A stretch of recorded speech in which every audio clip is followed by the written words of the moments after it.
राज्यको अविच्छिन्नतामा हामी विश्वास गर्दछौँ, कन्टिन्युटी अफ द गभर्मेन्ट।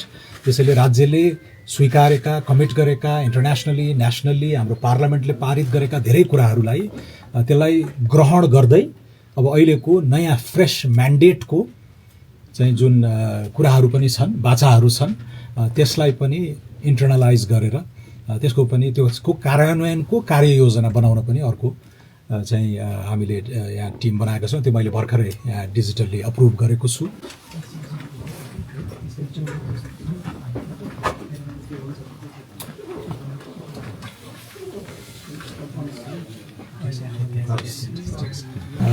पत्रकार साथीहरू, अब यहाँहरूले भर्खरै विटनेस गर्नुभयो, हामी एउटा अहिलेको नयाँ एउटा ऐतिहासिक जनादेश प्राप्त स्पष्ट बहुमत सहितको सरकार भर्खरै गठन भएको छ। सम्माननीय प्रधानमन्त्री बालेन्द्र शाहको नेतृत्वमा यस मन्त्रीमण्डलमा मैले अर्थ मन्त्रालयको जिम्मेवारी पाएको छु। भर्खरै शपथ लिएर आज मन्त्रालयमा सचिवज्यू लगायत सबै पदाधिकारी साथीहरूले चाहिँ मलाई स्वागत गर्नुभएको छ। यहाँले पनि यहाँले स्वागत गर्नुभयो, त्यसको लागि धन्यवाद छ। एउटा क्रमभङ्गता नै भनौँ, हामीले पेपरलेस क्यासलेस इकोनोमीको कल्पना गर्दै गर्दा आज नेपाल सरकारभित्र पनि त्यो ढड्डाका ढड्डा टिप्पणीको चाहिँ लामो श्रृङ्खला, होइन, सुब्बा साहबदेखि हुँदै माथि सचिवसम्म आउने, फेरि घुम्ने त्यो चक्रलाई तोड्ने एउटा सानो प्रयास चाहिँ अर्थ मन्त्रालयले यो सुरु गरिसकेको छ। अरू अन्य अप्रुभल प्रोसेसहरू पनि इलेक्ट्रोनिक र डिजिटलाइजेसनको युगमा गइसकेको भन्ने मैले बुझेको छु। अब यसलाई हामीले फैलाएर सम्पूर्ण नेपाल सरकारकै पनि मोडस अपोरान्डी यो हुनुपर्छ भन्नेलाई एउटा अनुकरणीय अभ्यास चाहिँ अर्थबाट नै सुरु होस् भन्ने मेरो चाहना पनि हो। र आज चाहिँ केही प्रमुख निर्णयहरू भएका छन्, यहाँहरूले देख्नुभयो। पहिलो निर्णयमा अहिलेको विषम वैश्विक, क्षेत्रीय र राष्ट्रिय आर्थिक अवस्था जुन छ त्यसको आज चैत्र 13 गतेसम्मको चाहिँ सत्ता हस्तान्तरण हुँदै गर्दा अथवा सरकार परिवर्तन हुँदै गर्दासम्मको पछिल्लो आर्थिक अवस्था पत्र, इकोनोमिक स्ट्याटस पेपर तयार गर्नको लागि एउटा टिम तयार भएको छ। त्यसले चाहिँ 5 दिनभित्र हामीलाई त्यो रिपोर्ट दिन्छ र त्यसैको आधारमा हामीले भावी योजनाहरू तय गर्ने भन्ने छ। दोस्रोमा हामी अब राष्ट्रिय स्वतन्त्र पार्टीले झन्डै 2/3 निकट चाहिँ मतादेश पाएको अवस्थामा हामीले जनतामा जाँदै गर्दा एउटा विस्तृत बाचापत्र पेश गरेका थियौँ। जनताले त्यसलाई अनुमोदन गरेको रूपमा ग्रहण गर्दै, यद्यपि राज्यको अविच्छिन्नतामा हामी विश्वास गर्दछौँ, कन्टिन्युटी अफ द गभर्मेन्ट। त्यसैले राज्यले स्वीकारेका, कमिट गरेका, इन्टरनेसनली नेसनल्ली हाम्रो पार्लियामेन्टले पारित गरेका धेरै कुराहरूलाई त्यसलाई ग्रहण गर्दै अब अहिलेको नयाँ फ्रेस म्यान्डेटको चाहिँ जुन कुराहरू पनि छन्, बाचाहरू छन्, त्यसलाई पनि इन्टर्नलाइज गरेर त्यसको पनि त्यसको कार्यान्वयनको कार्ययोजना बनाउन पनि अर्को चाहिँ हामीले यहाँ टिम बनाएका छौँ। त्यो मैले भर्खरै यहाँ डिजिटल्ली अप्रुभ गरेको छु, कार्यदलको गठन। तेस्रो सायद असाध्यै महत्त्वपूर्ण कुरा पनि यहाँहरूले कतिको थाहा पाउनुभयो, केही महत्त्वपूर्ण अर्थतन्त्रसँग सम्बन्धित प्रतिवेदनहरू विगत 5-7 वर्षमा आएका छन्। विभिन्न सरकारहरूले लिएर आएका छन्। राम्रा कामहरूलाई हामीले त्यसको स्वामित्व ग्रहण गरेर मुलुकलाई अगाडि बढाउनुपर्छ भन्ने एउटा सन्देश पनि दिनको लागि सार्वजनिक खर्च पुनरावलोकन आयोगले चाहिँ राम्रा सुझावहरू दिएको छ। केही त्यसलाई अध्यावधिक गरेर अझै हामी जान सक्छौँ। तर पछिल्लो एउटा ल्यान्डमार्क स्टडी भएको छ। मेरा प्रिडिसेसर, मेरा मित्र आदरणीय रामेश्वर खनालकै, उहाँ मन्त्री हुनुभन्दा अगाडि नै उहाँको नेतृत्वमा गठन भएको आर्थिक सुधार सुझाव आयोग, उच्च स्तरीय आर्थिक सुधार सुझाव आयोग चैत्र 2081, ठ्याक्कै 1 वर्ष अगाडि एउटा लामो अथवा ठुलो चाहिँ प्रतिवेदन उहाँहरूले नेपाल सरकारलाई बुझाउनु भएको थियो। विभिन्न कारणहरूले गर्दाखेरि त्यसको आंशिक कार्यान्वयनमा त्यो गएको छ। त्यहाँ रहेका महत्त्वपूर्ण कुराहरू जुन हाम्रो बाचा पत्रको स्पिरिटसँग पनि मिल्छ, त्यसलाई हामी इमिडिएटली एक्सन प्लान बनाएर अगाडि जान्छौँ। अहिले भर्खरै राजस्व अनुसन्धान विभाग, जसका बारे असाध्यै ठुलो निजी क्षेत्रले गुनासो गरिरहेको चाहिँ भएको थियो र उक्त प्रतिवेदनमा पनि यसलाई खारेज नै गर्नुपर्छ। निजी क्षेत्रको कन्फिडेन्स बढाउनको लागि यो प्रेडेटरी स्टेट होइन, यो दोहन लुटमा विश्वास गर्ने स्टेट होइन, हाई इन्टेग्रिटीबाट निर्देशित हुने सरकार हो भन्ने त्यो सन्देश आज पहिलो दिनमै दिनको लागि पनि निजी क्षेत्र मैत्री, चाहिँ उद्यम मैत्री, प्रतिस्पर्धात्मक अर्थतन्त्र मैत्री नीतिहरू चाहिँ अब हामी ल्याउन चाहिँ गइरहेका छौँ र त्यसै स्वरूप राजस्व अनुसन्धान विभाग लगायत एन्टिक्वेटेड लजहरू 13 सालका 15 सालका 31 सालका पुराना नेपालै कहाँ पुगिसक्यो, विश्वको युग नै कहाँ पुगिसक्यो, ती पुराना लजहरूमा टेकेर जुन निजी क्षेत्र लगायत आम नागरिकलाई हैरानी दुःख दिने कामहरू हुन्थ्यो त्यसलाई हामीले 15वटा ऐनलाई खारेजै गर्ने अगेन त्यही उच्च स्तरीय आर्थिक सुधार सुझाव प्रतिवेदनकै सिफारिसमा टेकेर यद्यपि अन्य एफएनसीसीआई सीएनआई लगायतहरूले पनि चाहिँ त्यसलाई उठाइरहेका थिए। अहिले साङ्केतिक रूपले हामीले त्यो विभाग र 15वटा ऐन चाहिँ खारेजी गर्ने प्रक्रियाको लागि पनि अब यसका निश्चित प्रक्रिया हुन्छन्, पार्लियामेन्टमा लानु पर्ला, मन्त्री परिषदमा लानु पर्ला, त्यसको लागि पनि हामीले कार्यदललाई स्पेसिफिक स्टेप्सहरू सुझाउनको लागि त्यो गठन गरेका छौँ। तर त्यो एउटा सानो झिल्को मात्रै हो।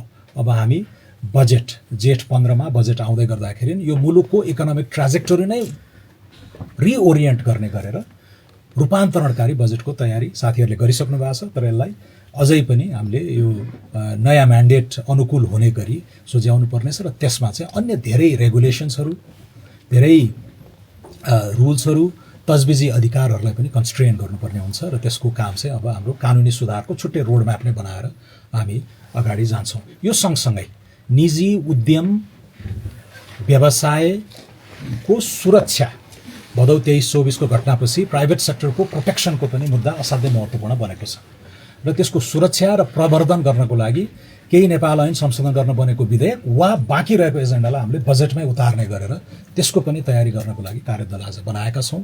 त्यो सँगसँगै ठुला रूपान्तरणकारी आयोजनाहरू तिनीहरूलाई कहिले जग्गा खरिदको विषयमा, रुख कटानीको विषयमा चाहिँ जुन हैरानी हुने र प्रोजेक्ट डिले, कस्ट अफ इनएक्सन, यो सारा कुराहरू छन्, त्यसलाई पनि अब सुझाउनको लागि आज बृहत रूपमा सबै मन्त्रालयलाई छुने गरेर मलाई लाग्छ प्रधानमन्त्रीज्यूकै निर्देशनमा आज क्याबिनेटबाट पनि ठुला निर्णयहरू हुन सक्ला।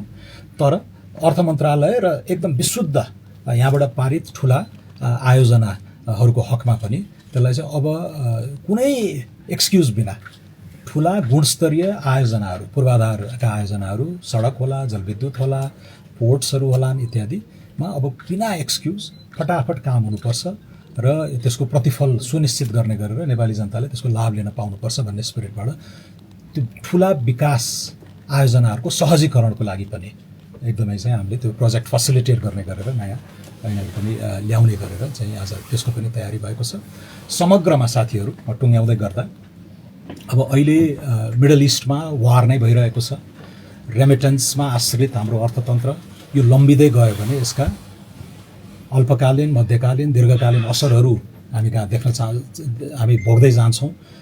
तेलको मूल्य, पेट्रोलियम पदार्थ, मल इत्यादिको कुराहरूमा पनि हामीले एकदमै सूक्ष्म ढङ्गले विश्लेषण गरिरहेका छौँ। त्यस सम्बन्धी पनि हामीले छुट्टै अध्ययन नै गरेर अन्तर्निकायहरू, अन्तरसरकारी चाहिँ समिति नै बनाएर एउटा रणनीति चाहिँ बनाउनु पर्नेछ।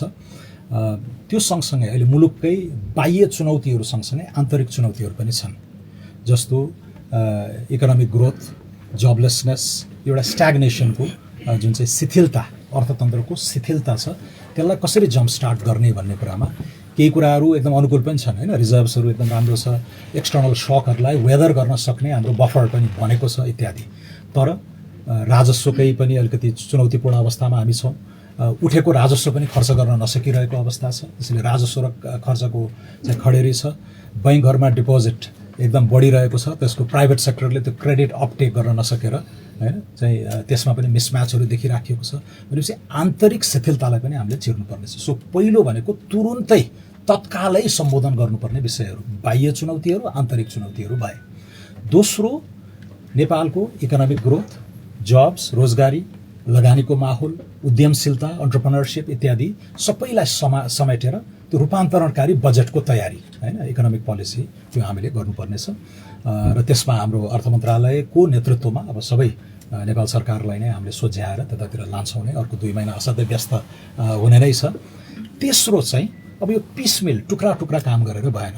नेपालमा धेरै सिस्टमिक प्रब्लमहरू छन्, अर्थात् प्रणालीगत संरचनात्मक जटिलताहरू, समस्याहरू धेरै छन् होइन।